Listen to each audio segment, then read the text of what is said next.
The warm March sun painted golden stripes across the weathered concrete floor of Jackson's Auto Repair. Located in the industrial outskirts of Millfield, Pennsylvania, the modest garage had stood for over 3 decades, a testament to honest work and mechanical expertise. The overhead fans spun lazily, barely disturbing the heavy scent of motor oil and rubber that perpetually hung in the air. In a corner of the shop, partially hidden behind a stack of pristine tires, 10-year-old Lily Bennett sat cross-legged on a clean patch of floor. Her honey-blonde hair was pulled back in a practical ponytail, and her curious hazel eyes darted between the open textbook on her lap and the mechanics working around her. Unlike most kids her age who would be fidgeting or complaining about boredom, Lily observed everything with remarkable attention, absorbing the symphony of ratchets, wrenches, and engines like a sponge. "Pass me the 10mm socket, Lily," called her father, Thomas Bennett, from underneath a beaten-up Chevy. Without hesitation, Lily closed her book and darted to the nearby toolbox, her fingers unerringly selecting the correct tool from dozens of similar pieces. "Here, Dad," she said, kneeling beside the car and placing the socket directly into her father's outstretched hand. "Thanks, sweetheart. What chapter are you on now?" Thomas's voice echoed slightly from beneath the vehicle. "Chapter 7. We're learning about simple machines and mechanical advantage," Lily replied, her voice carrying the enthusiasm most children reserved for discussing video games or cartoons. "I think it explains why you're always saying leverage is everything." A warm chuckle emanated from under the car. "Smart girl. Now scooch back so I can roll out." Thomas emerged from beneath the Chevy, wiping his hands on a rag tucked into his belt.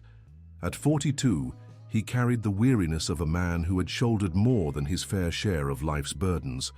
5 years had passed since his wife Sarah's illness had taken her, leaving him to raise Lily alone.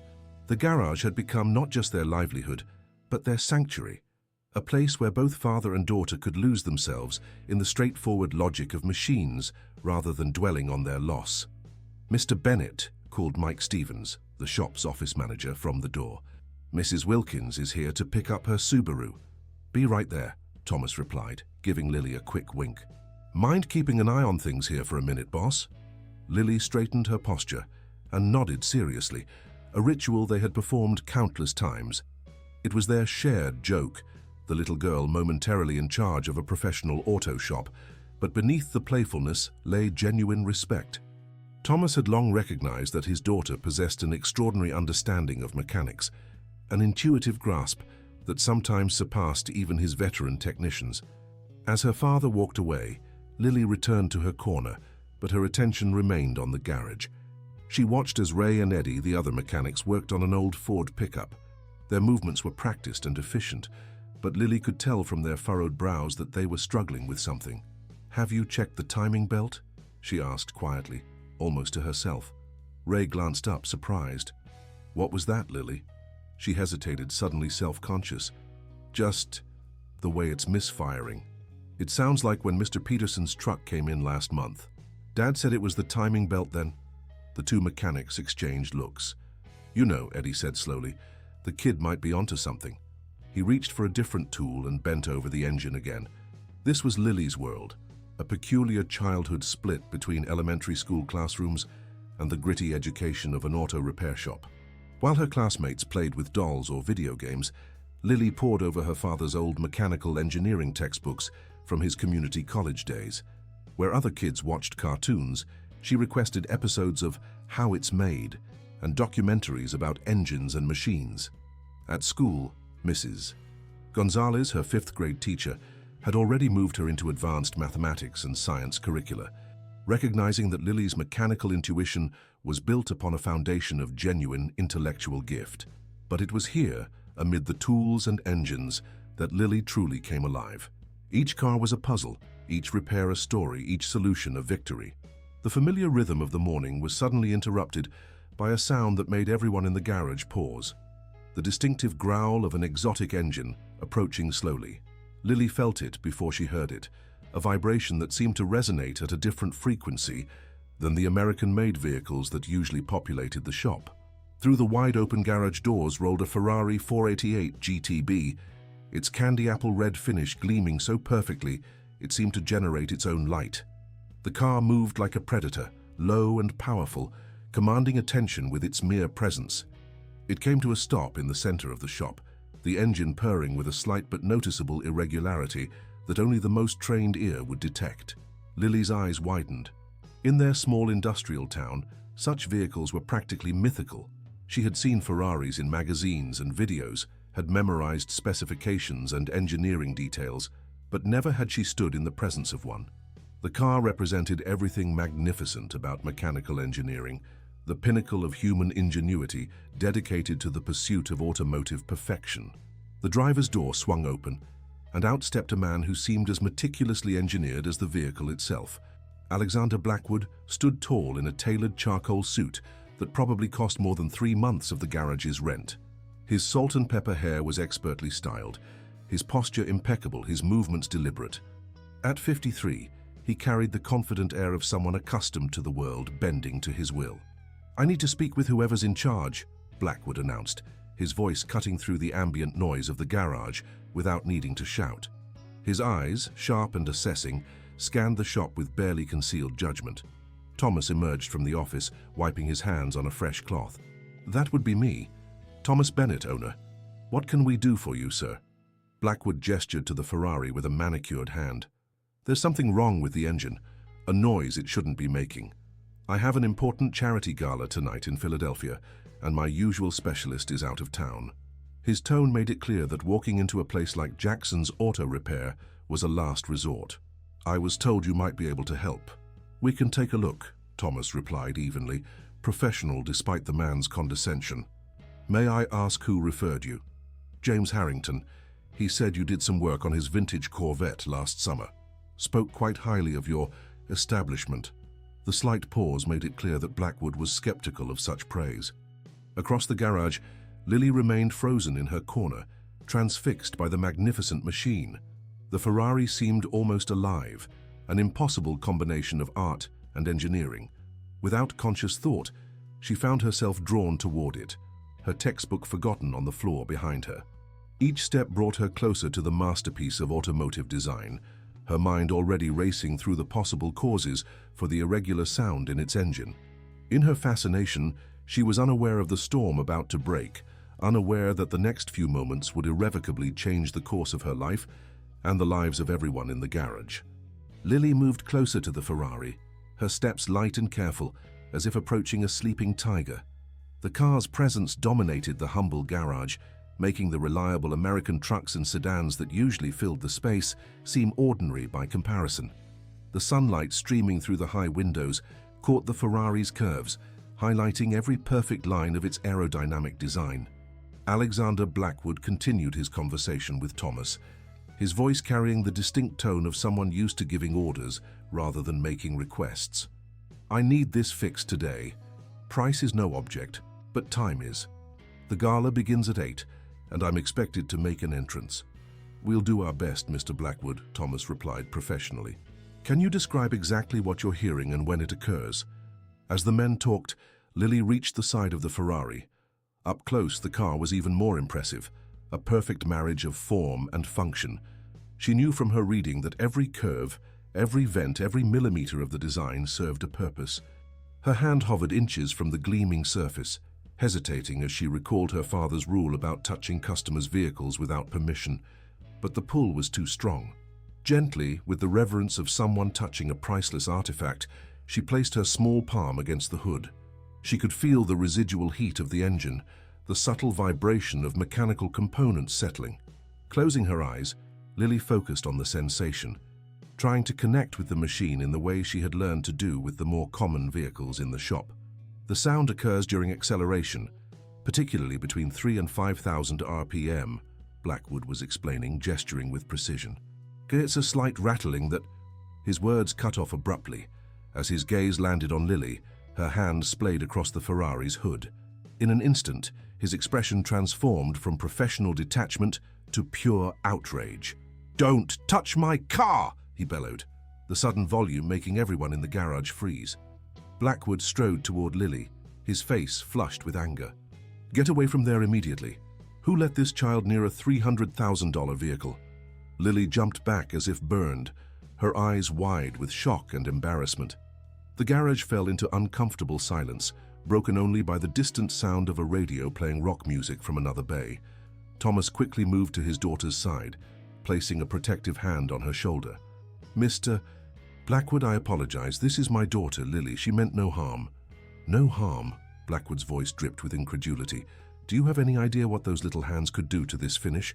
The oils, the dirt." He gestured at Lily's hands, which were clean but for a smudge of pencil lead from her schoolwork. "This isn't some beat-up pickup truck. This is a precision-engineered Italian masterpiece." Lily's face flushed scarlet, a lump forming in her throat. She had never been shouted at like this before, especially not by a stranger. The shop had always been her safe place, somewhere she belonged. "I'm sorry, sir," she managed to whisper, her voice barely audible over the hum of the overhead fans. "I was just trying to feel if—" "Feel?" Blackwood scoffed, cutting her off. "This isn't a petting zoo, young lady. This is a place of business, or at least it claims to be." He turned to Thomas, his expression hard. "Is this how you run your operation? Children wandering around, touching expensive equipment and client property?" Thomas's jaw tightened, but his voice remained controlled. "Mr. Blackwood, I understand your concern. I assure you Lily has caused no damage to your vehicle. She's actually quite knowledgeable about—" "I don't care if she's a certified Ferrari technician," Blackwood interrupted again. "She has no business being near my car. If this is your standard of professionalism, perhaps I should take my business elsewhere." The threat hung in the air, heavy with implication. Thomas Bennett's shop wasn't struggling, but the reputation boost from successfully servicing a vehicle like Blackwood's Ferrari could bring in significant business. The opposite was also true. A wealthy, influential client spreading negative word of mouth could be devastating. Ray and Eddie exchanged uncomfortable glances, acutely aware of the tension permeating the garage. Mike Stevens had emerged from the office, hovering uncertainly by the doorway. "That won't be necessary," Thomas finally said, his pride warring with practicality. "Lily, please go to the office and stay with Mike while we work on Mr. Blackwood's car." Lily looked up at her father, hurt and confusion in her eyes. Never before had she been banished from the repair floor. "But Dad—" "Now, Lily," Thomas said firmly, though his eyes conveyed an apology. With shoulders slumped, Lily turned and walked toward the office, feeling the weight of Blackwood's glare on her back. As she passed by Mike, he gave her a sympathetic smile and a gentle pat on the shoulder. "That's better," Blackwood said, straightening his already immaculate suit jacket. "Now, as I was saying before being interrupted, the sound occurs primarily during acceleration." Thomas nodded stiffly, his earlier warmth replaced by professional courtesy. "Let's start by taking a listen. Ray, would you mind pulling the Ferrari onto Bay 3? Eddie, prepare the diagnostic equipment." The team shifted into work mode, their movements efficient but without their usual camaraderie. Ray carefully climbed into the driver's seat of the Ferrari, treating it with the caution usually reserved for handling explosives. The powerful engine roared to life, filling the garage with its distinctive sound, beautiful but flawed by the subtle irregularity that had brought it here. From the office window, Lily watched as her father and the other mechanics began their examination of the exotic car. She sat at Mike's desk, absently flipping through a parts catalogue without really seeing the pages. The sting of Blackwood's words lingered, made worse by the unfamiliar feeling of exclusion from the work floor. "Don't take it too hard, kiddo," Mike said, noticing her downcast expression. "Some people just get worked up about their fancy toys." "I wasn't going to hurt it," Lily murmured. "I was trying to help. I know that, and your dad knows that." Mike pushed a can of soda across the desk to her. "But some folks just don't understand how special you are around engines." Outside in the garage, the diagnostic process was underway. Thomas methodically connected the Ferrari to the shop's computer system, while Ray revved the engine at varying RPMs. Eddie stood with a stethoscope-like device, listening intently to different sections of the engine bay. Blackwood hovered nearby, not quite interfering, but making his presence felt with his rigid posture and occasional critical comments. "My mechanic in New York thinks it might be something in the valve train," he offered unprompted, "or possibly a bearing issue." "We'll consider all possibilities," Thomas replied, his tone neutral as he studied the readings on the computer screen. "The diagnostics aren't showing any obvious electronic issues." For the next 2 hours, the team worked methodically through a process of elimination. They checked the timing, inspected belts, examined fluid levels, and tested various components. Blackwood's impatience grew visibly with each passing minute. His expensive watch consulted with increasing frequency. "It's nearly noon," he finally said, frustration evident in his voice. "I was told this wouldn't take long." Thomas straightened from his bent position over the engine. "Mr. Blackwood, we're dealing with a sophisticated vehicle and an intermittent issue. These things take time to diagnose properly." "Time I don't have," Blackwood snapped. "The gala tonight is crucial. Half the investors for my new development project will be there." "We understand the urgency," Thomas assured him, though his patience was clearly wearing thin. "Ray, let's check the secondary fuel injectors next." From her vantage point in the office, Lily observed the increasing tension on the shop floor. She could read the situation from the body language alone. Her father and his team were hitting a wall with the diagnosis, and Blackwood's hovering presence was only adding to the pressure. She knew every step they were taking, could see the methodical progression through possible causes. But something nagged at her mind, a detail, a possibility they hadn't considered. Lily closed her eyes, recalling everything she had read about Ferrari engines, every specification, every common issue. The particular sound Blackwood had described, combined with the RPM range where it occurred, her eyes snapped open. "The secondary air filter," she whispered to herself. Mike looked up from his paperwork. "What was that, Lily?" "The secondary air filter," she repeated more confidently this time. "Ferraris have a secondary air intake system with a smaller filter that can get clogged. It's behind the left side housing, and it's easy to miss because most mechanics don't know to check there." Mike's eyebrows rose. "Are you sure about that?" Lily nodded emphatically. "I read about it in Dad's Italian sports car manual. It said the symptoms are exactly what Mr. Blackwood described, a rattling during acceleration at specific RPMs. Out in the garage, the situation was deteriorating. Blackwood had begun pacing, checking emails on his phone between glaring at the mechanics. Thomas and his team had moved on to checking the exhaust system, their movements betraying growing frustration. "This is unacceptable," Blackwood finally declared, his voice cutting through the ambient noise of the shop. "I've already wasted half my day here, and you're no closer to a solution than when I arrived." Thomas straightened, wiping sweat from his brow with the back of his hand. The strain of the past hours showed in the tightness around his eyes. "Mr. Blackwood, we're doing everything we can. These issues can be complex and—" "Excuses," Blackwood interrupted sharply. "I should have known better than to trust a shop like this with a vehicle of this caliber." The insult hung in the air like a physical presence. Ray and Eddie tensed, their loyalty to Thomas evident in their defensive postures. The moment balanced on a knife's edge, professional courtesy warring with wounded pride. Lily couldn't bear it any longer. Without stopping to consider the consequences, she slipped out of the office chair and darted past Mike, who reached for her a second too late. "Lily, wait!" he called, but she was already crossing the threshold into the main garage area. "Dad!" she called out, her voice surprisingly steady, despite the nervousness fluttering in her chest. "I think I know what's wrong with the car." The entire garage fell silent. Thomas's expression shifted from surprise to concern, while Blackwood turned slowly, his face darkening at the sight of the girl he had banished earlier. "Lily," Thomas said quietly, a warning in his tone. "I thought I asked you to stay in the office." "You did, but—" She took a deep breath. "I know what's causing the sound. It's the secondary air filter." Blackwood let out a derisive laugh. "Wonderful. Now the child is offering mechanical advice. Is this some kind of family entertainment I'm unknowingly participating in?" Thomas glanced apologetically at his client before turning back to his daughter. "Lily, this isn't the time." "Ferraris have a secondary air intake system," Lily pressed on, words tumbling out quickly, as if she feared being silenced. "There's a smaller filter behind the left side housing. It can get clogged with debris or residue, especially if the car has been driven in humid conditions or if certain cleaning products were used in the engine bay. When it's clogged, it creates exactly the sound Mr. Blackwood described, a rattling during acceleration between 3 and 5,000 RPM.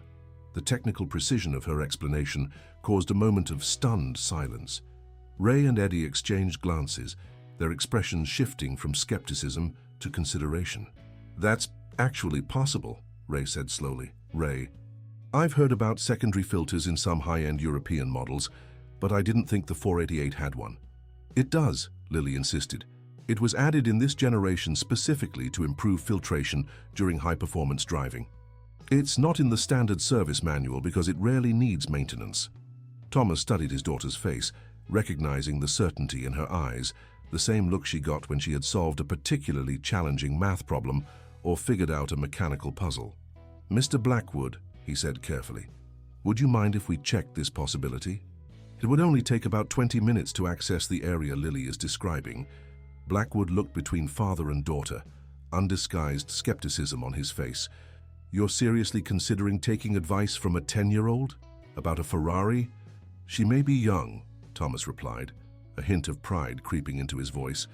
"But Lily has a special understanding of engines. I've learned not to dismiss her insights." The businessman glanced at his watch again, frustration evident in the tight line of his mouth. "Fine. You've already wasted hours getting nowhere. What's 20 more minutes? But this is your last chance before I take my car elsewhere." Thomas nodded and turned to his team. "Let's check the secondary intake housing. Eddie, get the specialized Torx bits. Ray, prepare the inspection camera in case we need it." As the men set to work, Lily stood back, anxiously watching. Thomas followed her directions, carefully removing the outer housing panel on the left side of the engine bay to reveal a complex arrangement of components. The team worked methodically, their movements precise despite the unfamiliar territory. "There," Lily pointed when a small cylindrical component came into view. "That's the secondary filter housing." Ray carefully removed the housing cover, revealing a compact air filter significantly smaller than the main one. As he pulled it out, everyone leaned in for a closer look. "Well, I'll be damned," Eddie murmured. The filter was almost completely clogged with a dark, sticky substance that had hardened into a nearly solid mass. It looked nothing like normal road dust or debris. "What is that?" Thomas asked, peering at the contaminated filter. Blackwood moved closer, his skepticism giving way to curiosity. "That looks like the detailing spray my service uses. They must have oversprayed during the last cleaning and it got pulled into the intake. The hardened residue would definitely cause a rattling sound at certain RPMs," Ray confirmed, turning the filter in his hands. "The air would try to pass through but get partially blocked, creating vibration and noise." "Just like Lily said," Thomas added quietly. All eyes turned to the young girl standing a few feet away, her hands clasped behind her back, trying to appear smaller than she was. For a moment, no one spoke, the significance of what had just happened settling over the garage. Blackwood cleared his throat. "Well," he said, the edge gone from his voice, "it seems I underestimated someone today." Thomas smiled at his daughter. "Lily, how did you know about this specific filter? I don't recall us ever working on a Ferrari with this issue before." "I read about it," she replied, gaining confidence now that her theory had been proven correct. "In that Italian sports car troubleshooting guide you got at the convention last year, there was a whole section on uncommon filter placements in exotic cars. I memorized it because I thought it was interesting how different manufacturers solve the same problems in different ways." Eddie shook his head in amazement. "You memorized a technical manual section that you read once, over a year ago?" Lily shrugged, uncomfortable with the attention. "I remember things about cars. It's easy for me." Blackwood studied the girl with new interest, his earlier disdain replaced by something like curiosity. "You're what, 9? 10? 10, Lily confirmed. "I'll be 11 in August." "And you understand how this works?" He gestured to the complex engine before them. "All of this?" "Not everything," she admitted, "but I understand a lot. Engines make sense to me. They're like puzzles where all the pieces have to work together in the right way." Thomas placed a proud hand on his daughter's shoulder. "Lily has a gift with mechanical systems. She's been helping around the shop since she was old enough to hand me tools." "Helping is an understatement," Ray interjected. "Last month she diagnosed that weird electrical issue in the Johnson's Cadillac that had us stumped for days." Blackwood's expression was unreadable as he processed this information. "Can you clean the filter?" he finally asked, returning to the matter at hand. "We'll replace it," Thomas answered. "We should have a compatible filter in stock. It'll take about 15 minutes to install and verify that the problem is resolved." "Please proceed," Blackwood said with a nod, his tone noticeably more respectful than before. As the team got to work replacing the filter, Lily started to drift back toward the office, assuming her moment in the spotlight was over. To her surprise, Blackwood followed her. "Young lady," he called, causing her to turn around. "Lily, is it?" She nodded, uncertain what to expect. "I owe you an apology," he said, the words coming stiffly as if he were unaccustomed to speaking them. "I was harsh earlier. I made assumptions about you that were clearly incorrect." Lily blinked, processing the unexpected turn of events. "It's okay," she said finally. "People usually don't think kids know about stuff like cars." "It's not okay," Blackwood countered, shaking his head.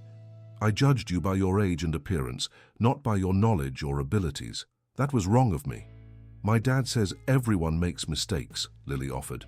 "He says what matters is if you learn from them."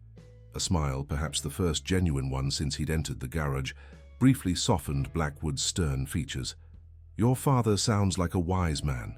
"He is," she agreed simply. "Tell me, Lily," Blackwood said, lowering himself to one knee despite his expensive suit, bringing himself to her eye level. "How does someone your age become so knowledgeable about automotive engineering?"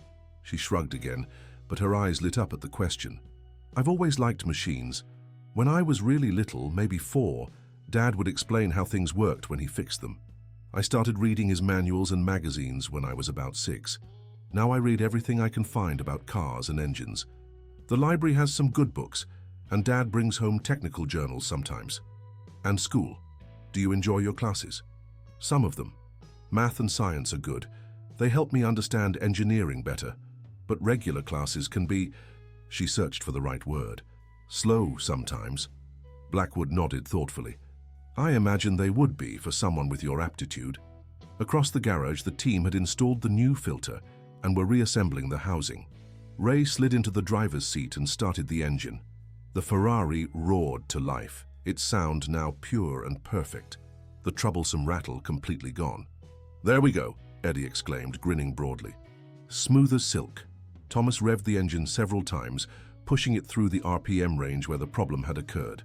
The engine responded flawlessly, its magnificent sound filling the garage without any hint of the earlier discordance. "Problem solved," Thomas announced, unable to keep the pride from his voice. He turned to Blackwood, who was still crouched near Lily. "Mr. Blackwood, your Ferrari is ready. We've verified that the secondary filter was indeed the issue." Blackwood stood, straightening his suit as he did so. "Excellent. And the time is—" He checked his watch. "Just past 1. Plenty of time before the gala." He returned to the car, running an appreciative hand over its sleek contour. "The sound is perfect now. Exactly how it should be. We'll just need a few minutes to complete the paperwork," Thomas said, gesturing toward the office. "Mike can help you with that." "Of course." Blackwood nodded, but instead of heading directly to the office, he paused. "Mr. Bennett, you have an extraordinary daughter." Thomas's expression softened as he looked at Lily. "I'm aware of that every day. It's not just her technical knowledge, impressive as that is," Blackwood continued. "It's her confidence in that knowledge, even when faced with resistance." The slight pause acknowledged his own earlier behavior without directly referencing it. "Lily's always been sure of herself when it comes to machines," Thomas agreed. "Even when the adults around her doubt her. That's a rare quality," Blackwood observed, "in children or adults." An idea seemed to form behind his eyes as he looked between father and daughter. The calculating expression that crossed his face wasn't unkind, but it held the intensity of someone accustomed to evaluating potential and making rapid decisions. "Mr. Bennett," he said finally, "I'd like to speak with you further after we handle the paperwork. I have a proposition that might interest both you and your daughter." Thomas raised an eyebrow, curiosity evident in his expression. "Of course, Mr. Blackwood. We'll be here." As Blackwood followed Mike into the office to settle the bill, the garage gradually returned to its normal rhythm. Ray and Eddie moved back to their previous projects, occasionally glancing at Lily with newfound respect. Thomas knelt beside his daughter, brushing a strand of hair from her face.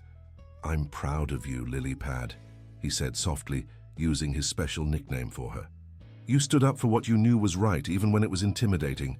Lily beamed at the praise. "The car sounds beautiful now, doesn't it?" "It does. And more importantly, you taught Mr. Blackwood an important lesson today." "What lesson?" Thomas smiled, the creases around his eyes deepening. "That sometimes the most valuable knowledge comes from unexpected sources." Lily pondered this for a moment, then looked toward the office where Blackwood was signing the credit card slip. "Do you think he really has a proposition for us, or is he just being nice now?" "I don't know," Thomas admitted, "but men like Alexander Blackwood don't usually say things they don't mean. I guess we'll find out soon enough." Alexander Blackwood emerged from the office, tucking his wallet into his inner suit pocket. His demeanor had transformed remarkably since his arrival. The sharp edges of his personality softened, the imperious air replaced by something more contemplative. He scanned the garage until his eyes landed on Thomas and Lily, who were organizing tools by one of the workbenches. "Mr. Bennett," he called, approaching them with measured steps. "If you have a moment, I'd like to have that conversation now." Thomas wiped his hands on a clean rag. "Of course. Would you prefer to talk in the office?" "That would be appropriate, yes," Blackwood agreed, then glanced at Lily. "And I'd like your daughter to join us, if that's acceptable." Surprise flickered across Thomas's face, but he nodded. "Lily, come along." The office was modest but orderly, a metal desk with a computer, filing cabinets against one wall, and a small table with a coffee maker in the corner. Mike discreetly excused himself, closing the door behind him to give them privacy. Blackwood declined the offered seat, choosing instead to stand by the window overlooking the garage floor. For a moment, he simply watched the mechanics working, his reflection superimposed on the glass, a man of wealth and influence momentarily suspended in a world far removed from his usual orbit. "I owe you both an apology," he began, turning to face them. "My behavior earlier was inexcusable. I allowed stress and preconceptions to dictate my actions, and I treated you with disrespect." He looked directly at Lily. "Especially you, young lady. I was dismissive and rude, and for that, I am truly sorry." Lily glanced at her father, uncertain how to respond to such a formal apology from an adult. Thomas gave her an encouraging nod. "I accept your apology, Mr. Blackwood," she said quietly. "Thank you." Blackwood's expression softened slightly. "Now to the matter at hand, Mr. Bennett, may I ask what educational path Lily is currently on?" Thomas's brow furrowed at the unexpected question. "She attends Millfield Elementary. She's in 5th grade, though she takes advanced math and science classes with the middle school students." "And after elementary school? What are your plans?" "Millfield Middle and High, I suppose," Thomas replied, a note of confusion in his voice. "It's where all the local kids go." Blackwood nodded, as if confirming something to himself. "And if I may ask, purely to understand the context, what happened to Lily's mother? I noticed you seem to be raising her alone." A shadow passed over Thomas's face. "Sarah, my wife, had a heart condition. It took her when Lily was 5. His voice remained steady, but the grief was still visible in the tightness around his eyes. "I'm sorry for your loss," Blackwood said, with what appeared to be genuine sympathy. "I lost my wife to cancer 8 years ago. It changes your perspective on what matters." A moment of shared understanding passed between the two men, the unspoken brotherhood of widowers doing their best to raise children without their partners. "Mr. Bennett," Blackwood continued, his tone shifting to something more businesslike, "I'd like to make a proposal. Your daughter has an extraordinary gift, not just for mechanics, but for learning and problem-solving. The kind of intuitive understanding she demonstrated today is extremely rare." Thomas nodded, pride evident in his expression. "She's always been special that way." "Gifts like hers need proper nurturing," Blackwood said. "The right educational environment, the right opportunities." He paused, seeming to choose his next words carefully. "I sit on the board of trustees at Westbridge Academy in Philadelphia. It's one of the finest college preparatory schools in the country, with exceptional STEM programs and facilities that rival many universities." Thomas's expression shifted as he began to understand the direction of the conversation. "That sounds like an impressive school." "It is, and I believe Lily would thrive there." Blackwood turned his attention directly to the girl. "Lily, have you ever heard of Westbridge Academy?" She shook her head. "No, sir. They have engineering labs where students build and test their own designs, a robotics team that competes internationally, science facilities that would make most high schools envious." Blackwood's voice grew animated as he spoke. "Students with aptitude like yours are given individualized learning plans to help them develop their talents to the fullest extent." Lily's eyes widened slightly, a spark of interest igniting behind them. "Mr. Blackwood," Thomas interjected carefully, "schools like that, they're not exactly in a mechanics budget." "That's precisely what I wanted to discuss," Blackwood replied smoothly. I would like to sponsor Lily's education at Westbridge, covering her tuition and associated costs through graduation. The office fell silent. Thomas stared at Blackwood, momentarily speechless. Lily looked between the two men, trying to process the magnitude of what was being offered. I'm extremely generous, Thomas finally managed. But why would you do that for someone you just met? Blackwood moved away from the window, taking a seat across from them. Several reasons. First, I recognize exceptional talent when I see it, and I believe in investing in such talent. Second, I've built my career on identifying potential, whether in properties, businesses, or people, and helping it develop. He paused, something more personal crossing his features. And third, perhaps most importantly, I was given a similar opportunity when I was young. I came from a working-class family in Pittsburgh. An engineering scholarship changed the trajectory of my life. I've always believed in paying that forward. Thomas ran a hand through his hair, visibly processing the unexpected proposal. I appreciate the offer, but Philadelphia is nearly 2 hours from here. Lily would need to board at the school. Actually, Blackwood countered, many students commute. There's a school-arranged transportation service that picks up students from various points in the region. The nearest pickup would be about 30 minutes from Millfield. Still, that's a significant change, Thomas said. And Lily's life is here, her friends, our home, the shop. Dad, Lily spoke up, her voice small but determined. Could I at least see the school before we decide? Thomas looked at his daughter, seeing the curiosity and hope in her eyes. You'd be interested in going to a different school, away from your friends?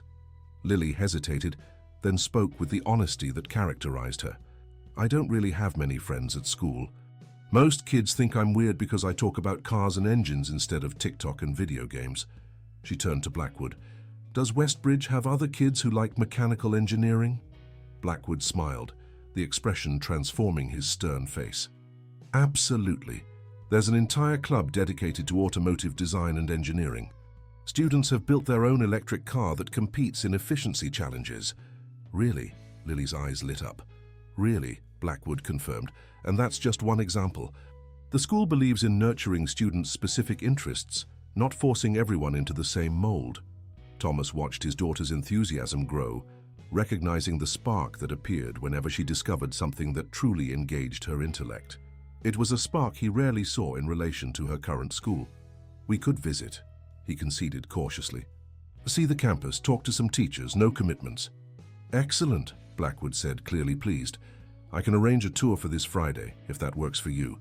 The admissions director is a good friend, and I'm certain Lily would qualify for immediate acceptance given her exceptional abilities. This Friday, Thomas hesitated. The shop. Dad, Ray, and Eddie could handle things for one day, Lily suggested. You always say Fridays are slow anyway. Thomas gave his daughter a wry look. Using my own words against me, huh? He turned back to Blackwood. Friday would work, I suppose. Perfect, I'll make the arrangements. Blackwood withdrew a sleek business card from his pocket and handed it to Thomas. My direct contact information. Feel free to call with any questions before Friday. Thomas accepted the card, examining the embossed lettering. Alexander Blackwood, President, Blackwood Development Group. There's one more aspect to my proposal, Blackwood continued. In addition to the school, I'd like to arrange specialized mentoring for Lily in automotive engineering. I have connections at several major manufacturers and research facilities. With your permission, I could set up opportunities for her to learn directly from industry leaders. Lily's eyes widened further. Like real engineers who design cars. Precisely, Blackwood confirmed. People who design engines, develop new fuel systems, work on cutting-edge electric vehicles, the very best in the field. Thomas studied Blackwood carefully. This is a lot to take in, Mr. Blackwood. And while I'm grateful for your interest in Lily's education, I have to ask, what do you get out of this arrangement? Blackwood didn't seem offended by the direct question. A fair inquiry. I suppose the simple answer is personal satisfaction. As I mentioned, someone did this for me once, and it changed my life. Beyond that, he paused thoughtfully. I've reached a point in my career where I'm thinking about legacy. Not just buildings and business deals, but meaningful impact.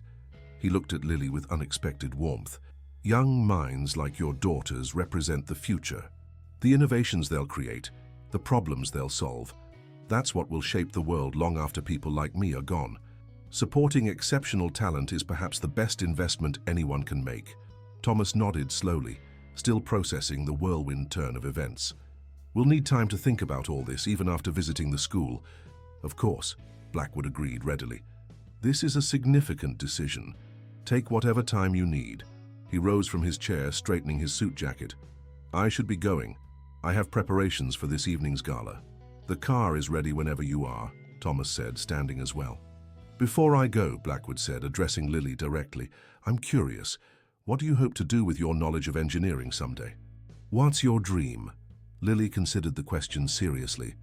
I want to design cars that don't pollute the environment, but are still exciting to drive, and maybe create systems that make cars safer for everyone. Her voice grew more animated as she continued. I have ideas about new engine designs that could be more efficient, and maybe someday I could develop better electric motors that are powerful but don't need rare materials that harm the planet. Blackwood listened intently, nodding at several points. Those are ambitious goals, he said when she finished, not in a dismissive way but with genuine respect, and precisely the kind of thinking the industry needs. They walked together back to the garage floor where the Ferrari waited, its engine problem solved thanks to the insight of a 10-year-old girl. Blackwood ran an appreciative hand along the car's flank. You know, he said conversationally, when I arrived here this morning I was furious about this car having a problem. Now I'm almost grateful for it. Funny how things work out, Thomas remarked. Indeed. Blackwood opened the driver's door but paused before getting in. One last thing, Mr. Bennett. Regardless of what you decide about the school, I'd like to offer you something else. What's that? I know quite a few people with high-end vehicles who struggle to find mechanics they trust. Would you be opposed to my recommending your shop to them? Your team's work was exemplary once you identified the issue. Thomas blinked in surprise. I wouldn't be opposed at all. That would be very helpful for our business. Consider it done then. Blackwood extended his hand, which Thomas shook firmly. And Lily, he added, turning to the girl, thank you again for your help today. I look forward to showing you Westbridge on Friday. Thank you, Mr. Blackwood, Lily replied, a mix of excitement and nervousness in her voice. With a final nod, Blackwood slid into the Ferrari. The engine came to life with a perfect, melodious roar, the sound of precision engineering functioning exactly as intended. The red sports car backed carefully out of the garage bay and accelerated down the street, quickly disappearing from view. In its wake, father and daughter stood side by side, the quiet hum of the garage surrounding them as they contemplated the unexpected turn their lives had just taken. Well, Thomas said finally, breaking the silence, that was certainly not how I expected today to go. Do you think he means it? Lily asked, her voice carrying equal measures of hope and disbelief. About the school and everything? Thomas looked down at the business card still in his hand, the weight of possibility it represented. I think he does. Men like Alexander Blackwood don't make offers they don't intend to keep. What should we do? Thomas put an arm around his daughter's shoulders, drawing her close. First, we finish our workday. Then we go home and talk about it properly. And on Friday, we'll see this fancy school and decide if it's right for you. And if it is? Lily looked up at her father, uncertainty in her eyes. Would you be okay with me going there, even though it's far away? Thomas felt a tightness in his chest, the familiar tension between wanting to keep his daughter close and knowing he needed to let her grow. If it's what's best for you and your future, then yes, I'd find a way to be okay with it. I'd still come to the shop after school, Lily assured him quickly, and on weekends. I wouldn't stop being your helper, Thomas smiled, though there was a hint of wistfulness in it. I know you wouldn't, Lilypad, but let's not get ahead of ourselves. One step at a time, okay? She nodded, leaning against his side. One step at a time. As they turned back to their interrupted work, Thomas couldn't help but feel that something profound had shifted in their world, all because his extraordinary daughter had dared to speak up about a Ferrari's secondary air filter. Friday morning arrived with an unseasonable warmth that hinted at the approaching summer. Thomas awoke before his alarm, his mind already cycling through the day ahead. The visit to Westbridge Academy loomed large in his thoughts, not just as a potential opportunity for Lily, but as a symbolic fork in the road for both their lives. In the kitchen, he found Lily already dressed in her best outfit, a navy blue dress with a crisp white collar that Sarah had bought for her before she became ill. The dress was slightly too short now, revealing more of Lily's leggings than intended, a visual reminder of how quickly his daughter was growing. "You're up early," he observed, moving to the coffee maker. Lily nodded, carefully spreading peanut butter on whole wheat toast. "Couldn't sleep much. I kept thinking about the school." "Nervous?" "A little," she admitted. "What if they don't like me? Or what if I'm not smart enough for a place like that?" Thomas paused in his morning routine, turning to give his daughter his full attention. "Lily Bennett, you are one of the smartest people I've ever known, of any age. And as for them liking you, anyone who doesn't see how amazing you are isn't worth worrying about." She smiled, but the worry didn't completely leave her eyes. "What if they only care about regular school stuff, though? I'm good at math and science, but I'm not great at everything." "Nobody's great at everything," Thomas assured her. "Even Einstein probably couldn't write poetry worth a darn. What matters is that you're passionate about learning and willing to work hard." He poured his coffee, adding the precise amount of cream that transformed the liquid from bitter to perfect. "Besides, Mr. Blackwood seems to think you'll fit right in, and he knows the school better than we do." Lily took a bite of her toast, chewing thoughtfully. "Do you think Mom would have wanted me to go to a school like this?" The question caught Thomas off guard, a familiar ache blooming in his chest at the mention of Sarah. Even after 5 years, these moments could still knock the wind from him. "I think," he said carefully, "your mom would have moved heaven and earth to give you every opportunity to grow. She always said you were destined for extraordinary things." Lily nodded, seeming satisfied with this answer. "I wish she could see the school with us today." "She's with us in her own way," Thomas said softly, the words a familiar comfort to them both. "Now finish your breakfast, Mr. Blackwood will be here at 9. The black Bentley arrived precisely at 9 o'clock, its polished surface reflecting the spring sunshine. Alexander Blackwood emerged from the driver's seat, looking remarkably different from the stern businessman they'd met at the garage. His suit, while still impeccable, was a shade lighter, and his demeanor carried none of the tension from their first encounter. "Good morning," he greeted them warmly. "Perfect day for a drive to Philadelphia, wouldn't you say?" Thomas nodded, suddenly conscious of his modest attire, the best button-down shirt and slacks he owned, but still worlds away from Blackwood's bespoke clothing. "We're ready when you are." "Excellent." Blackwood smiled at Lily, who was clutching a small notebook to her chest like a shield. "Looking forward to the tour, Lily?" "Yes, sir," she replied, her voice quieter than usual. "I made a list of questions I want to ask." "Very thorough," Blackwood approved. "That's exactly the kind of preparation that impresses admissions directors." The interior of the Bentley was a world of soft leather and polished wood, with more legroom than Thomas had ever experienced in a vehicle. As they settled into the back seat, Blackwood took the driver's position rather than sitting up front with a chauffeur, as Thomas had half expected.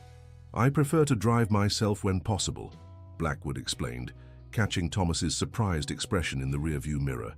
"Cars like this are meant to be experienced from behind the wheel, not just ridden in." The journey to Philadelphia passed surprisingly quickly, filled with comfortable conversation. Blackwood proved to be an engaging travel companion, sharing stories about his own school days and career path, without the arrogance that had characterized their first meeting. "Did you always want to be in real estate development?" Thomas asked as they crossed the Schuylkill River, Philadelphia's skyline rising before them. "Not at all," Blackwood replied. "I studied engineering with dreams of designing aircraft. Life had other plans." He glanced in the rearview mirror at Lily. "That's an important lesson, by the way. Your education prepares you with skills and ways of thinking that can be applied in many different fields. The specific path often reveals itself along the way."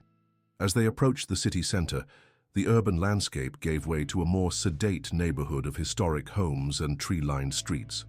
Blackwood turned onto a wide avenue flanked by stone walls, eventually passing through an imposing iron gate with Westbridge Academy worked into the metalwork. Lily pressed her face to the window, taking in the campus that unfolded before them. The school resembled a small college more than a K-12 institution, with ivy-covered brick buildings arranged around a central green space. Students in navy blazers moved between classes, their conversations and laughter drifting through the air. "It's beautiful," she whispered, awe evident in her voice. "Wait until you see the facilities," Blackwood replied, parking the Bentley in a visitor space. The campus was originally built in 1887, but everything inside has been modernized to provide cutting-edge educational resources. The main administration building stood at the head of the quad, its Georgian architecture projecting permanence and tradition. Inside, the atmosphere was a blend of historical gravitas and contemporary efficiency. Wood-paneled walls adorned with portraits of distinguished alumni alongside digital displays showing student achievements and upcoming events. "Alexander!" a woman's voice called from across the atrium. Dr. Eleanor Richardson, the school's admissions director, approached with an extended hand and a warm smile. In her late 50s, with silver-streaked black hair and intelligent eyes behind fashionable glasses, she carried herself with the confident ease of someone accustomed to evaluating potential. "Eleanor, wonderful to see you," Blackwood greeted her. "May I introduce Thomas Bennett and his daughter Lily, the young mechanical prodigy I told you about." "Mr. Bennett, a pleasure, Doctor," Richardson said, shaking Thomas's hand firmly. Then she crouched slightly to meet Lily at eye level. "And you must be Lily. I've heard remarkable things about your aptitude for engineering." "Nice to meet you," Lily responded, her voice steadier than Thomas had expected. "Thank you for showing us your school today." "It's my pleasure," Dr. Richardson replied. "We're always excited to meet young people with exceptional talents." She straightened, addressing all three visitors. "I've arranged for a comprehensive tour, followed by meetings with several faculty members from our STEM departments. But first, I thought we might start with a brief overview of Westbridge's philosophy and programs." Dr. Richardson led them to a comfortable conference room where refreshments had been arranged. As they settled around the polished table, she activated a presentation on a large screen that dominated one wall. Westbridge Academy was founded on the principle that truly exceptional education must nurture both intellectual rigor and character development, she began. "We maintain high academic standards while fostering creativity, critical thinking, and ethical leadership." The presentation flowed through impressive statistics: a 100% college matriculation rate, with graduates attending prestigious universities worldwide, nationally recognized programs in science, mathematics, humanities, and arts, a student-teacher ratio of 8:1, and specialized tracks for students with particular talents. "What makes Westbridge unique," Dr. Richardson continued, "is our belief that students learn best when they can pursue their genuine interests while still receiving a well-rounded foundation.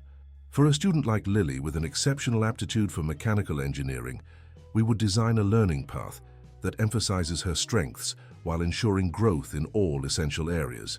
Thomas nodded, impressed despite his initial skepticism. "How does that work in practice?" "Each student has an academic advisor who helps craft an individualized learning plan," Dr. Richardson explained. "For someone with Lily's interests, that might include advanced placement in physics and mathematics, participation in our engineering programs, and perhaps early enrollment in our partnership courses with the University of Pennsylvania's School of Engineering." Lily, who had been quietly absorbing everything, finally spoke up. "Mr. Blackwood mentioned a club that builds cars. Is that real, Dr.?" Richardson smiled. "Very real. Our automotive engineering club has designed and built several vehicles, including an electric car that placed third in a national efficiency competition last year. Would you like to see their workshop as part of our tour?" Lily nodded eagerly, her earlier nervousness giving way to genuine excitement. The tour that followed exceeded even Blackwood's descriptions. They visited state-of-the-art science laboratories, where middle school students conducted experiments that Thomas recognized as high school or even college-level work. They observed classes where teachers engaged with students in dynamic discussions rather than lecturing from the front of the room. They explored the library, where traditional books shared space with digital resources and collaborative workspaces. But it was the engineering facilities that truly captured Lily's imagination. The Automotive Engineering Club's workshop was a mechanical paradise, a spacious, well-lit space filled with tools, parts, computer design stations, and several vehicles in various stages of completion. A group of students ranging from middle to high school age worked together on what appeared to be a sleek, low-slung electric prototype. "This is our latest project," explained Joshua Chen, a high school senior who served as the club's president. "We're developing a super-efficient urban commuter vehicle with a target range of 300 miles on a single charge." Lily approached the partially assembled car with reverence, her eyes wide as she took in the sophisticated components and innovative design. "What kind of motor are you using?" she asked. the technical question flowing naturally. Dual permanent magnet synchronous motors, one per axle. Joshua replied, clearly pleased by her interest. We're experimenting with a new cooling system to improve efficiency during sustained high-output scenarios. What followed was a technical conversation that quickly exceeded Thomas's understanding, with Lily asking increasingly specific questions about torque curves, energy recovery systems, and battery chemistry. Joshua answered each query thoughtfully, occasionally expressing surprise at the depth of knowledge coming from someone so young. "You really know your stuff," he said finally, genuine respect in his voice. "How old are you?" 10, Lily replied. "Almost 11. Seriously?" Joshua looked impressed. "We could use someone with your knowledge on the team. Most new members take months to get up to speed on the technical aspects." From the side of the room, Thomas watched the interaction with a mixture of pride and wistfulness. He had always known Lily was special, but seeing her connect so immediately with peers who shared her interests brought home what she had been missing in Millfield. The tour continued through other facilities, art studios, music rooms, athletic fields, but it was clear where Lily's heart had been captured. By the time they returned to the administration building for final discussions, her earlier anxiety had transformed into barely contained enthusiasm. "Before we conclude, Doctor," Richardson said as they gathered once more in the conference room, "I'd like to address the practical aspects of Lily's potential enrollment." She slid a folder across the table to Thomas. "This contains information about our admissions process, financial aid options, and the transportation service that Mr. Blackwood mentioned. Normally, new students begin in September, but given Lily's circumstances and abilities, we could arrange for her to start with our summer enrichment program in June, which would help ease the transition." Thomas opened the folder, his eyes immediately drawn to the tuition figure at the top of one page. The number made his breath catch, more than his annual income from the garage. "As Alexander may have mentioned," Dr. Richardson continued, noting his reaction, "we have several paths for exceptional students like Lily. Merit scholarships, need-based aid, and private sponsorships all play a role in making Westbridge accessible to deserving students, regardless of financial circumstances." "Dr. Richardson," Thomas began carefully, "this is clearly an amazing school with opportunities my daughter wouldn't find elsewhere. But I need to be direct. Without Mr. Blackwood's offer of sponsorship, this would be completely out of reach for us." "I understand completely," she assured him, "and I want to be equally direct. While we value Mr. Blackwood's support and recommendation, our interest in Lily is based entirely on her exceptional potential. Based on what I've observed today and the story Alexander shared about her diagnostic abilities, she is precisely the kind of student Westbridge exists to nurture." Lily, who had been following the conversation with uncharacteristic patience, finally spoke up. "If I came here, would I still have time to work with my dad at the garage? That's important to me." The question brought a warm smile to Dr. Richardson's face. "Absolutely. While Westbridge is academically rigorous, we strongly encourage students to maintain connections with family and personal interests. Many of our students have significant commitments outside of school, from family businesses to competitive sports to artistic pursuits. We work with families to ensure a healthy balance."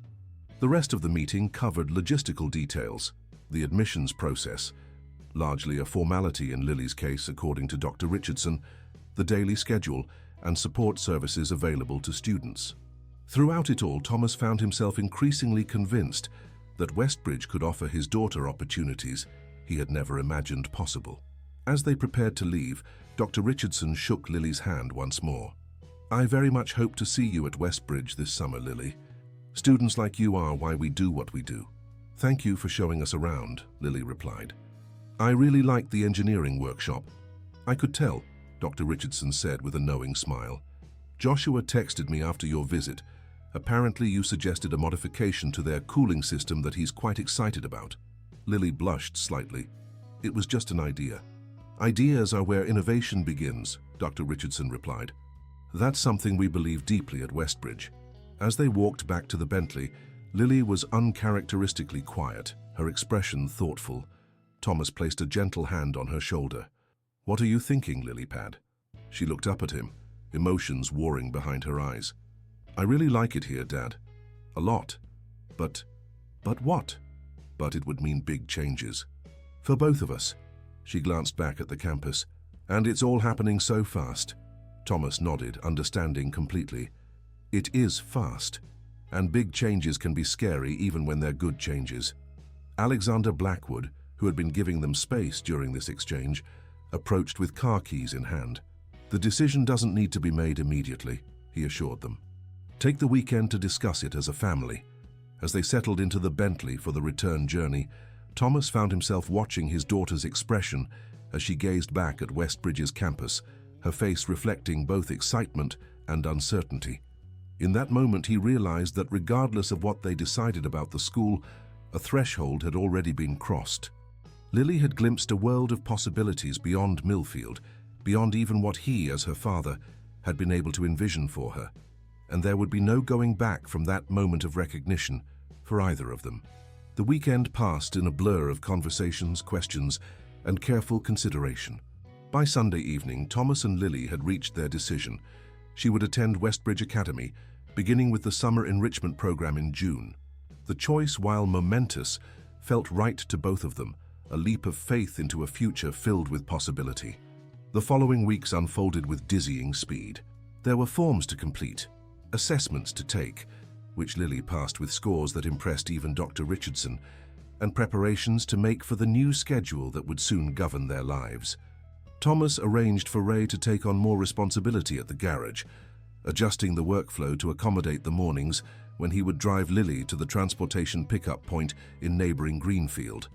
Through it all, Alexander Blackwood remained a steady presence, helping navigate the complexities of Lily's transition to Westbridge with the same efficiency he applied to his business dealings. True to his word, he also began directing high-end clients to Jackson's Auto Repair, transforming the modest garage's clientele almost overnight. "I still can't believe this is really happening," Thomas remarked one evening in late May as he and Lily sat at their kitchen table, sorting through supplies for her first day at Westbridge. The school uniform, a navy blazer with the Westbridge crest, crisp white shirts and plaid skirts, hung nearby, a tangible symbol of the changes ahead. "Are you scared?" Lily asked, looking up from the scientific calculator she was examining. Thomas considered the question honestly. "A little," he admitted. "It's a big step, but mostly I'm excited for you." "I'm scared and excited too," Lily confessed. "What if the other kids are all super smart and I can't keep up?" "You're one of the smartest people I know," Thomas reminded her, echoing his words from the morning of their visit to the school. "And from what we saw at Westbridge, they value all kinds of intelligence. It's not just about memorizing facts or getting perfect test scores." Lily nodded, but uncertainty lingered in her expression. "I just don't want to disappoint anyone. You or Mr. Blackwood or Dr. Richardson." Thomas reached across the table, covering his daughter's small hand with his own. "Listen to me, Lily Pad. The only person you need to worry about is yourself. As long as you try your best and stay true to who you are, you could never disappoint me. And as for the others, they're investing in your potential because they believe in you, not because they expect perfection." This seemed to ease her concerns, at least temporarily. They returned to organizing her school supplies, the mundane task somehow making the extraordinary situation feel more real and manageable. June arrived with unprecedented heat, the mercury climbing into the high 80s by early morning. On Lily's first day at Westbridge's summer program, Thomas woke her with pancakes shaped like gears, a tradition Sarah had started for important days. "Mom's special breakfast," Lily said softly, recognizing the gesture immediately. "She'd be so proud of you today," Thomas replied, his voice steady despite the emotion behind the words. They drove to Greenfield in comfortable silence, the early sunlight casting long shadows across the rolling Pennsylvania countryside. The transportation pickup point was in the parking lot of a community center, where several other families were already waiting beside a sleek silver bus emblazoned with the Westbridge Academy logo. "This is it," Thomas said as he parked the truck. "Ready for your first day?" Lily nodded, though her knuckles were white where she gripped the straps of her new backpack. "I'm ready." They exited the vehicle and approached the bus where a friendly woman in professional attire was checking names on a tablet. "You must be Lily Bennett," she said with a warm smile. "We're delighted to have you joining us. I'm Ms. Winters, the transportation coordinator." "Nice to meet you," Lily replied, her practiced politeness masking her nervousness. The ride to campus takes about 90 minutes, Ms. Winters explained to Thomas. We'll have Lily back here by 5:30 this evening. If you ever need to reach her during the day, you can contact the main office or send a message through our parent portal. Thomas nodded, absorbing the information while keeping a reassuring hand on Lily's shoulder. Around them, other students were saying goodbye to parents and boarding the bus, their Westbridge uniforms marking them as members of a community that Lily was about to join. I guess this is where we part ways for the day, Thomas said, kneeling to meet his daughter at eye level. You're going to do great, Lilypad. Thanks, Dad. She hugged him tightly, a rare public display of affection that spoke volumes about her emotional state. I'll tell you all about it tonight. I'll be right here waiting when you get back, he promised.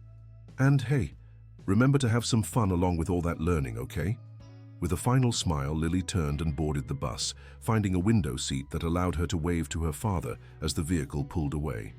Thomas remained in the parking lot until the bus disappeared around a bend in the road, carrying his daughter toward opportunities he had never dared imagine for her.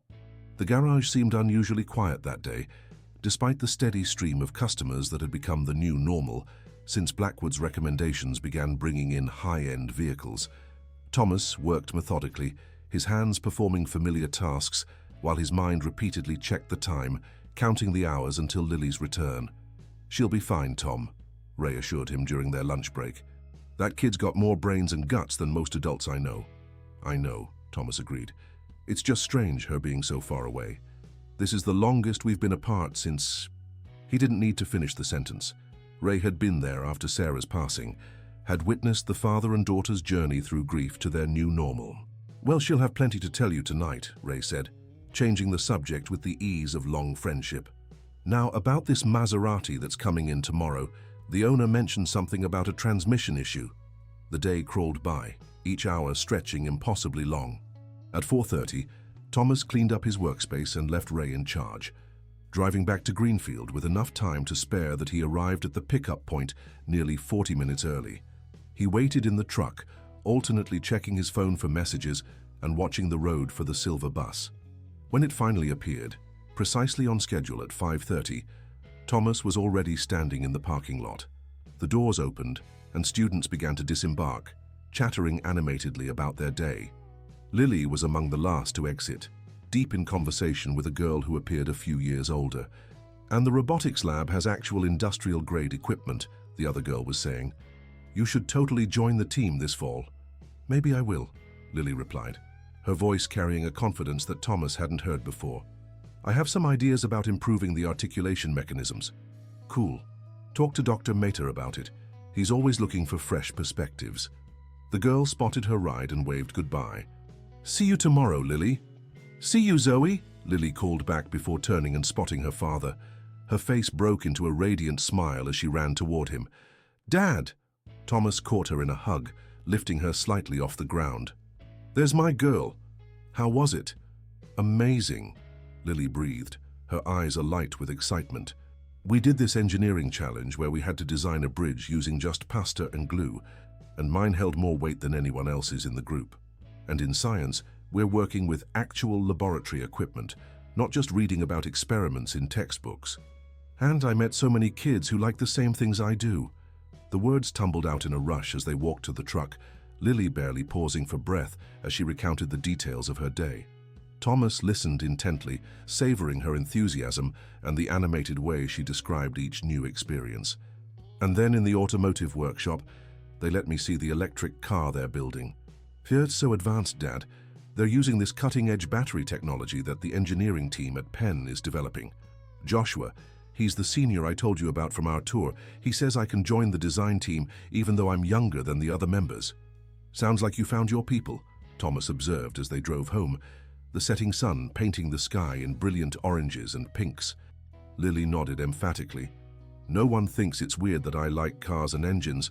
There's even another girl in the automotive club, Zoe, the one I was talking to. She's designing the control systems for the electric car. The evening passed with more stories from Lily's day, interspersed with preparations for the next. She showed Thomas the projects she'd started, the books she'd been assigned, and the student handbook she'd been given, which outlined the summer program's activities for the coming weeks. Oh, And Mr. Blackwood came to campus during lunch, she mentioned as they cleared the dinner dishes. He wanted to see how my first day was going. Thomas raised an eyebrow. That was thoughtful of him. He said he has a surprise for this weekend, Lily continued. Something about an engineering opportunity he arranged. He wanted to check with you first, though. Did he now? Thomas tried to keep his tone neutral, though he felt a twinge of something. Not quite jealousy, but perhaps a subtle concern about Blackwood's increasing involvement in their lives. The man had been true to his word in every respect, yet Thomas sometimes wondered about his motivations.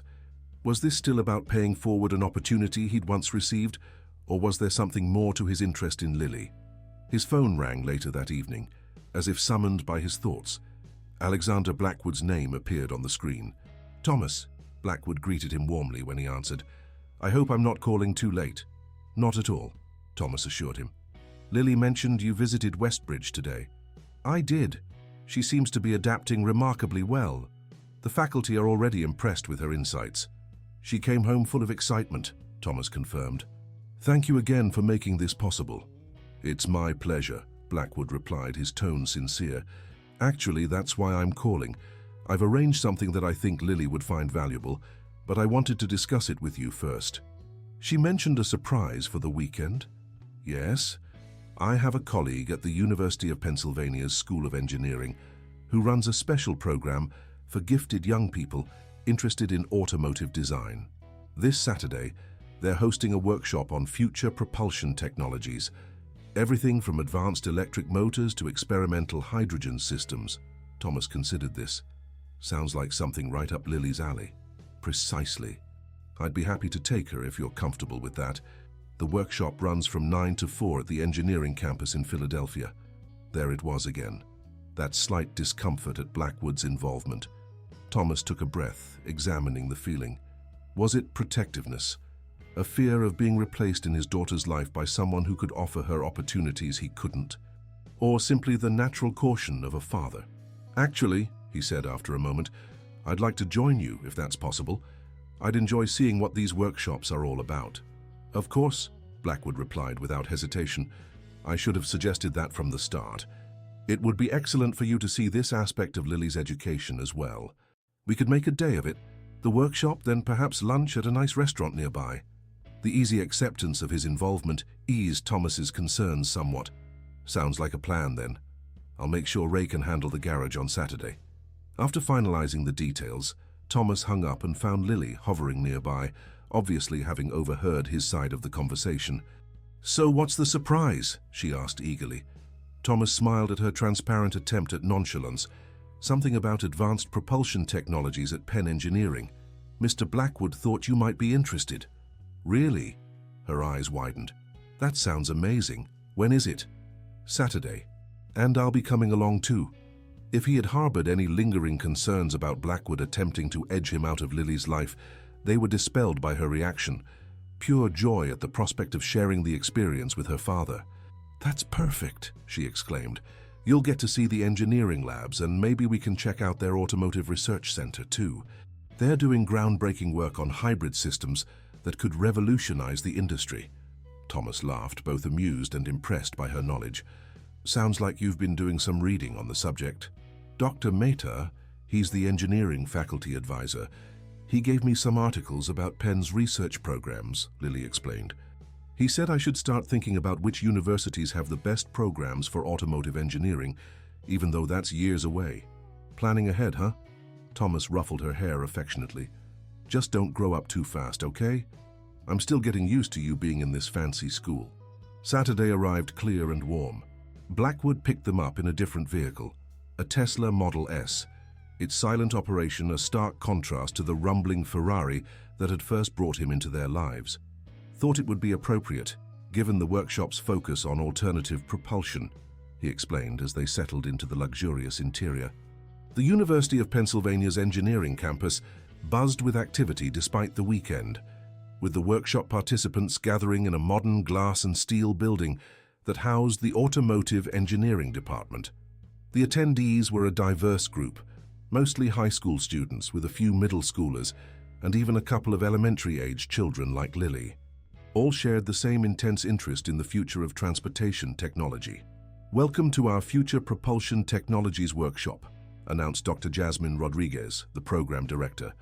Today, you'll get hands-on experience with cutting-edge systems that may power the vehicles of tomorrow. We'll divide into small groups to rotate through different stations, each focusing on a specific technology. Thomas had expected to feel out of place in the academic setting, perhaps watching from the sidelines as Lily participated.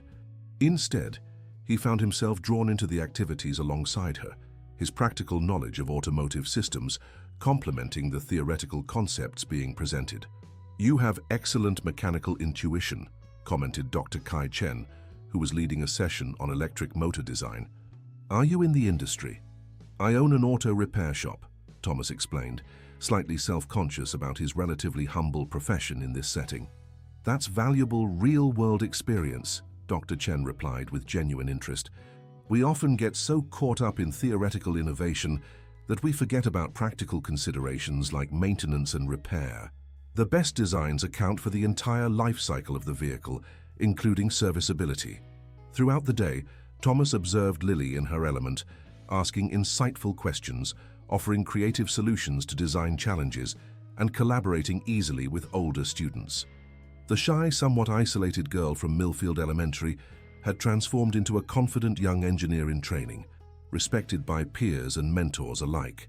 During lunch, Blackwood drew Thomas aside, while Lily was deep in conversation with a graduate student about regenerative braking systems.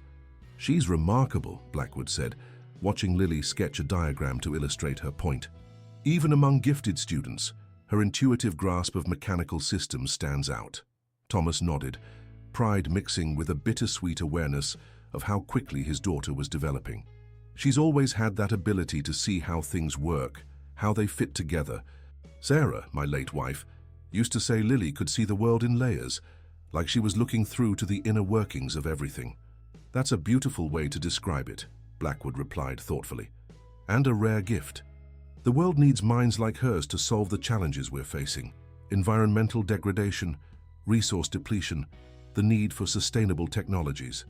I just want her to be happy," Thomas said simply, "to find fulfillment in whatever path she chooses." "I believe she will," Blackwood assured him, "and I hope you know how crucial your support is to her development. All the educational opportunities in the world can't replace the foundation you've given her. The values, the work ethic, the emotional security to take risks and follow her curiosity." The sincerity in Blackwood's voice caught Thomas off guard. In that moment, he realized that his earlier concerns about the businessman's intentions had been misplaced. Whatever complex motivations might drive Alexander Blackwood, his commitment to nurturing Lily's potential seemed genuine and respectful of Thomas's role as her father. As the workshop concluded, Dr. Rodriguez presented each participant with a certificate and a small USB drive containing resources related to the technologies they had explored. When she reached Lily, she paused. "Lily Bennett, correct?" "Yes, ma'am. Dr. Chen and I were very impressed with your contributions today, particularly your insights on the hybrid cooling system. Would you be interested in joining our Young Innovators program? It's a mentorship opportunity for exceptional students to work directly with our research teams on real projects." Lily's eyes widened. "Really? But I'm only 10.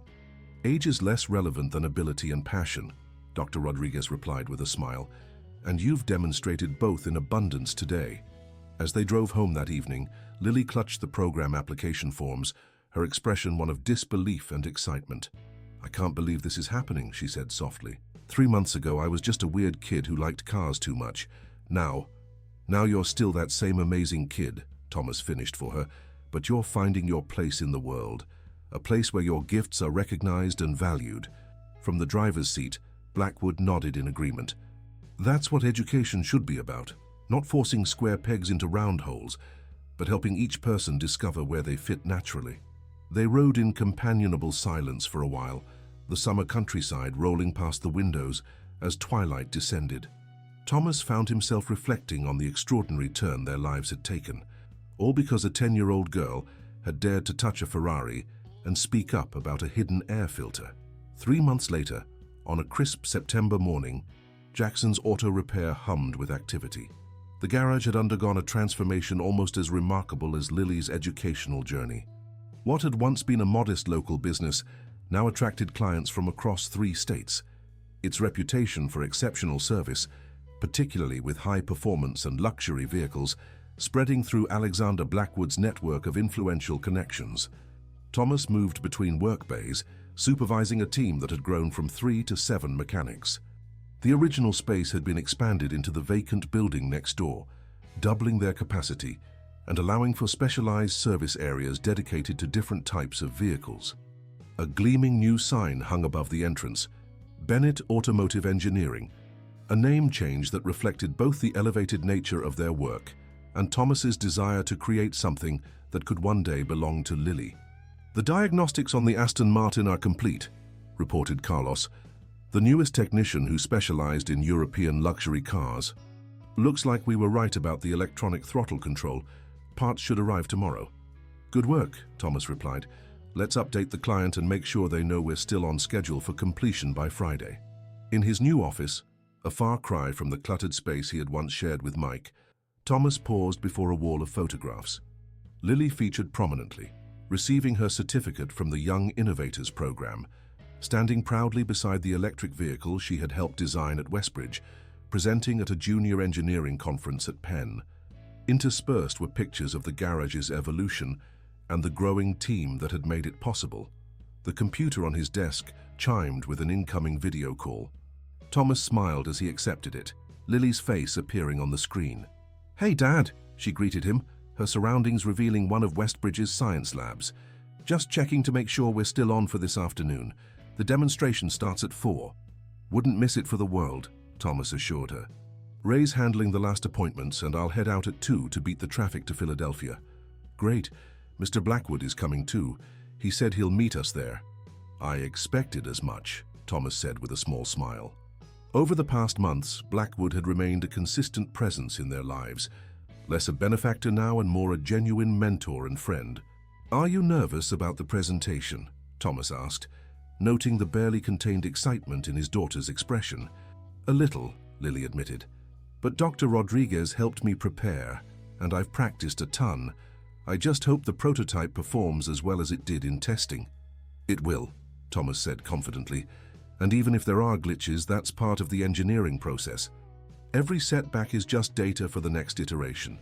Lily grinned at the familiar refrain, one of many lessons that had passed from father to daughter across a lifetime of problem-solving together.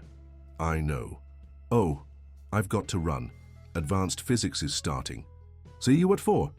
"See you then, Lilypad," Thomas replied, using the nickname that had once seemed childish but now served as a gentle reminder of the connection they maintained despite the changes in their lives. As the call ended, Thomas leaned back in his chair, marveling at how quickly Lily had blossomed at Westbridge. The academic environment that challenged her intellect, combined with the social acceptance she found among like-minded peers, had transformed her from a quietly brilliant child into a confident young innovator. At 11, she was already taking high school-level courses and working on research projects with university professors. The Young Innovators program at Penn had been particularly transformative. Under Dr. Rodriguez's mentorship, Lily had developed a novel cooling system for electric vehicle batteries that promised to significantly extend their operational life. Today's demonstration would showcase her work to an audience of industry professionals, academics, and potential investors. A knock at his office door interrupted Thomas's reflections. Ray stood in the doorway, a knowing look on his face. "Thinking about Lily's big day?" he asked. Thomas nodded. "Hard to believe how far she's come in such a short time." "Not that hard," Ray countered. "She was always destined for greatness. She just needed the right opportunities." He handed Thomas a folder. "Here's the work order for the McLaren that just came in. Owner wants a complete overhaul and performance upgrade." "Another referral from Blackwood?" "Actually, no. This one heard about us from the Porsche Club. Said we're developing quite a reputation as the go-to shop for high-performance vehicles."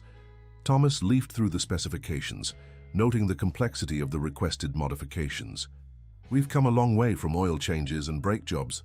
"We sure have," Ray agreed, "though we still do those too." "And always will," Thomas affirmed. "Never forget where we started."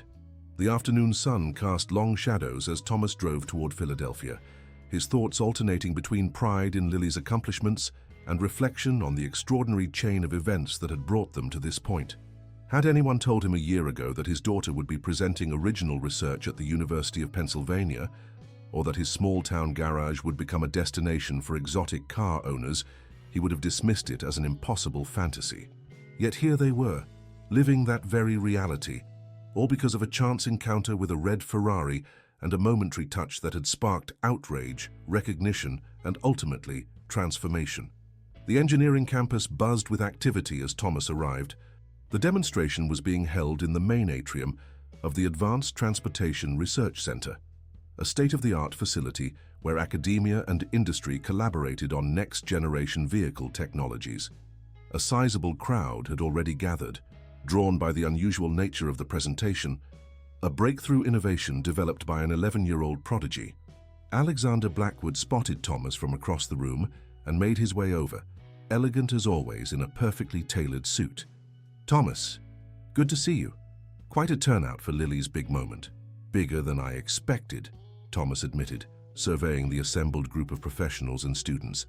"Is she nervous?" "Surprisingly calm, actually," Blackwood replied. "I just spoke with her in the preparation room. She's running through final checks on the prototype with Dr. Rodriguez's team. Very focused, very methodical." Thomas nodded, recognizing the description of Lily in her element. "That sounds like her."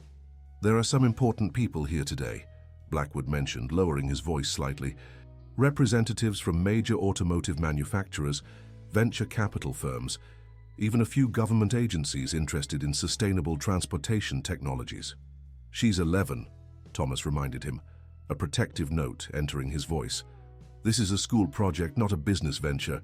Blackwood raised a placating hand. "Of course, I'm not suggesting otherwise. But these connections could be valuable for her future. The right mentors, the right opportunities, they can make all the difference in a young innovator's development."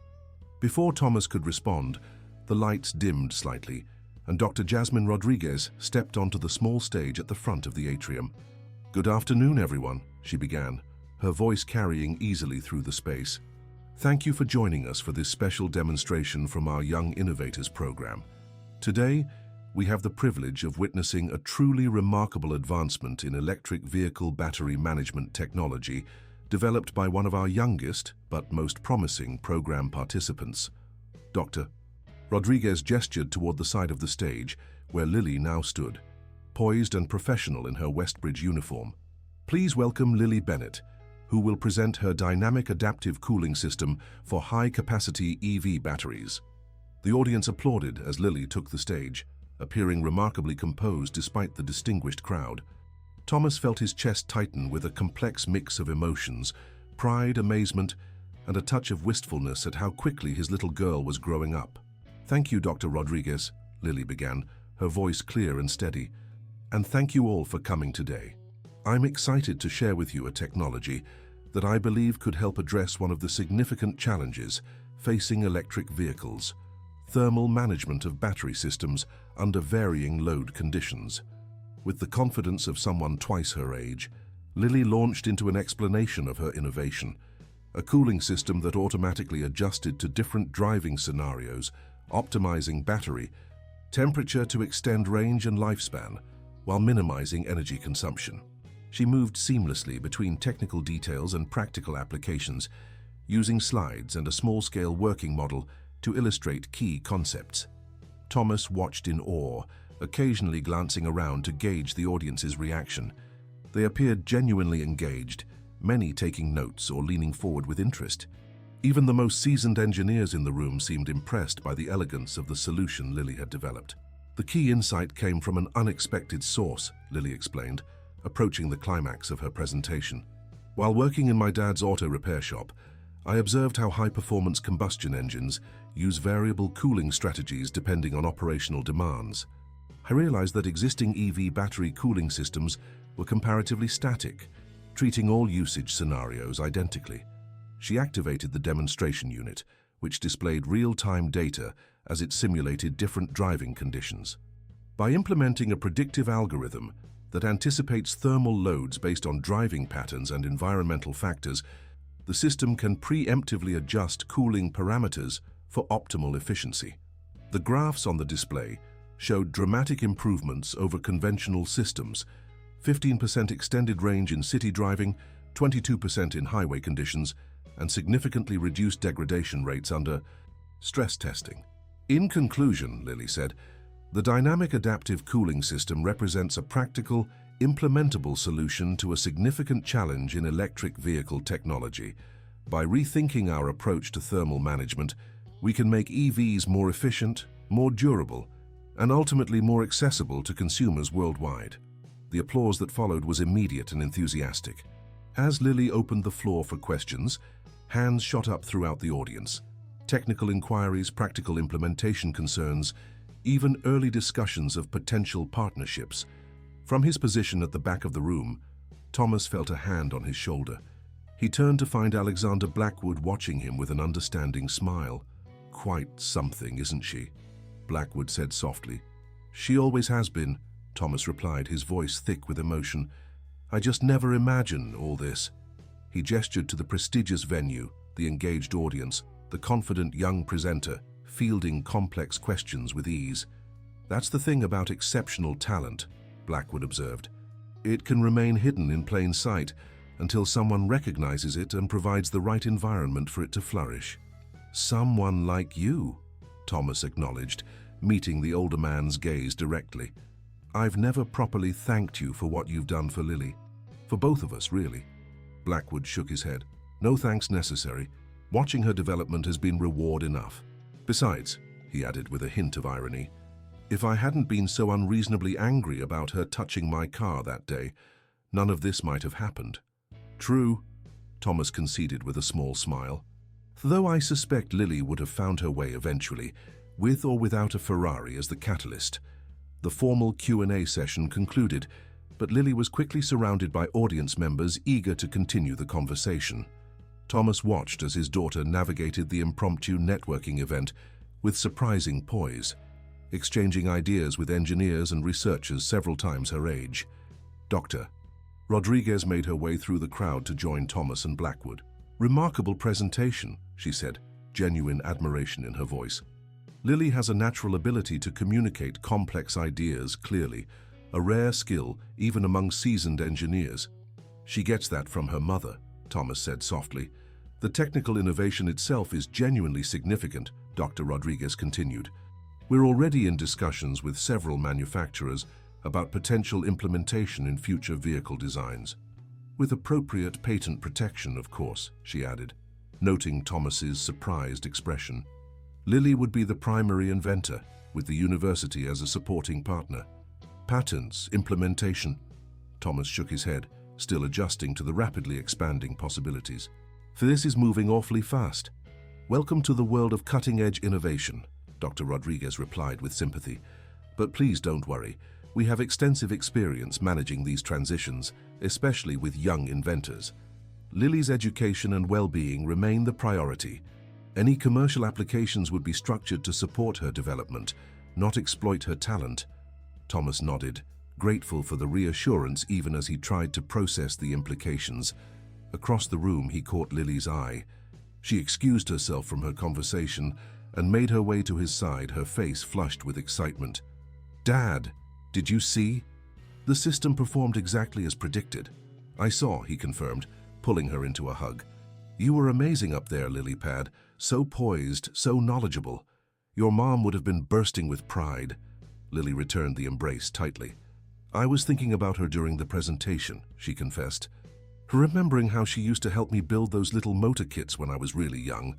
The mention of Sarah brought a familiar pang, but it was softened now by the shared memory of her positive influence. She always knew you were destined for something special." "Mr. Bennett," interrupted a voice nearby. They turned to find a distinguished-looking woman in a well-tailored business suit. "I'm Victoria Harrington, Director of Advanced Research at Evotech Motors. I was wondering if I might have a word with you and Lily about her cooling system design." "Of course," Thomas replied, momentarily taken aback by the direct approach. "Your daughter's innovation is quite impressive," Ms. Harrington continued. "We're currently developing a new generation of electric vehicles, and thermal management is one of our key challenges. Her approach offers a perspective we hadn't considered." As Ms. Harrington outlined potential collaboration opportunities, Thomas found himself in the surreal position of discussing his 11-year-old daughter's professional prospects with a major automotive executive. Lily, for her part, engaged in the conversation with surprising sophistication, asking insightful questions about implementation challenges and manufacturing constraints. The evening continued in this vein, with various industry representatives and academic researchers approaching them to discuss Lily's work. Alexander Blackwood remained nearby, occasionally facilitating introductions, but primarily allowing father and daughter to navigate the newfound attention together. As the event finally wound down, the three of them walked through the now quiet campus toward the parking area. The setting sun bathed the buildings in golden light, creating a moment of tranquil beauty amid the day's excitement. "So," Thomas said to Lily, "how does it feel to be the star of the show?" She considered the question seriously. "Weird, but good. I didn't expect so many people to be interested in my project." "That's because it's genuinely innovative," Blackwood remarked. "You've approached a known problem from a fresh perspective, drawing on your unique combination of practical experience and theoretical knowledge. That's exactly how breakthroughs happen." "What happens now?" Lily asked, looking between the two men. "With the cooling system, I mean." "That depends partly on what you want," Thomas replied. "Doctor, Rodriguez mentioned patents, possible collaborations with manufacturers, but there's no rush to decide anything. You're still a student, first and foremost." "A student with extraordinary potential," Blackwood added. "The path ahead has many possibilities, all of them exciting." They reached their vehicles, Thomas's truck and Blackwood's Tesla parked side by side, a visual representation of the different worlds that had converged in Lily's life. "Before we head home," Blackwood said, "I'd like to share something with both of you." He reached into his jacket and withdrew an envelope, handing it to Thomas. "This is the formal establishment of the Bennett Engineering Scholarship at Westbridge Academy." Thomas opened the envelope, scanning the document with growing astonishment. "Alexander, this is a permanent endowment," Blackwood confirmed. "Sufficient to provide full scholarships for talented students from working-class backgrounds with aptitude in engineering and mechanical sciences. The first recipient will be selected next fall." "But why name it after us?" Thomas asked, genuinely puzzled. "Because your family's story exemplifies exactly what the scholarship is meant to achieve, recognizing exceptional talent regardless of background and providing the opportunities needed for that talent to flourish." Blackwood smiled at Lily. "And because I suspect the Bennett name will become quite significant in engineering circles in the years to come." Lily looked up from the document, her expression thoughtful. "This means other kids like me will get to go to Westbridge, even if their families can't afford it." "Exactly," Blackwood confirmed. "Your experience has created a pathway for others to follow." Thomas found himself momentarily speechless, moved by the gesture and its implications. The scholarship represented not just support for future students, but a recognition of the journey they had undertaken together, from a humble auto repair shop to the cutting edge of automotive innovation. "Thank you," he finally said, extending his hand to Blackwood, "for everything." As they shook hands, Thomas reflected on how completely his initial impression of Alexander Blackwood had been overturned. The arrogant, impatient businessman who had berated his daughter for touching a Ferrari had revealed himself to be a man of genuine principle and compassion, someone who recognized the value of talent and character regardless of its source. "I should be thanking you both," Blackwood replied sincerely. "This experience has been enlightening for me as well. A reminder of why I entered engineering in the first place, before business and development became my focus." The three stood together in the fading light, connected by the extraordinary journey they had shared. In just 3 months, lives had been transformed, opportunities created and new possibilities revealed, all because a curious young girl had dared to touch a beautiful machine, and a moment of conflict had given way to recognition and respect. "Ready to head home, Lilypad?" Thomas asked. "We've got a busy day at the shop tomorrow." "Actually," Lily replied with a hint of mischief in her smile, "I've been thinking about some improvements to the diagnostic system we're using. What if we incorporated a predictive algorithm similar to the one in my cooling system? It could anticipate potential issues based on performance patterns before they become serious problems." Thomas laughed, shaking his head in wonder at his daughter's ever-active mind. Always thinking ahead, aren't you? That's what engineers do, she replied with simple confidence. We solve problems, sometimes before other people even realize they exist. As they said their goodbyes to Blackwood and settled into Thomas's truck for the drive home, father and daughter fell into comfortable conversation about her idea for the diagnostic system. The road ahead stretched before them, illuminated by headlights cutting through the gathering dusk. A fitting metaphor for the journey they continued to share, navigating between worlds once separate, but now gloriously, irreversibly connected. In the heart of Millfield, Jackson's Auto Repair, now Bennett Automotive Engineering, stood ready for its next evolution. And in Philadelphia, Westbridge Academy prepared to nurture the next generation of innovative minds, inspired by the remarkable story of a girl who understood engines the way most people understood breathing. The universe, it seemed, had strange and wonderful ways of bringing the right people together at the right moments, sometimes through conflict, sometimes through coincidence, but always with the potential for transformation when hearts and minds remained open to unexpected possibilities. "Don't touch my car," had been the cry that started it all. Now those words, once spoken in anger, had become a private joke between three unlikely friends, a reminder that the most promising futures often begin in the most improbable moments. Fim da Historia. Dear listeners, we hope the story of Lily Bennett and Alexander Blackwood has touched your hearts. For more emotional journeys like this one, we've prepared a special playlist with equally captivating stories. Find it by clicking to your left. If you enjoyed this story, don't forget to subscribe to our channel and give this video a thumbs up. Every day we bring unique stories that explore life's complexities. Don't miss our upcoming content. We look forward to reading your comments.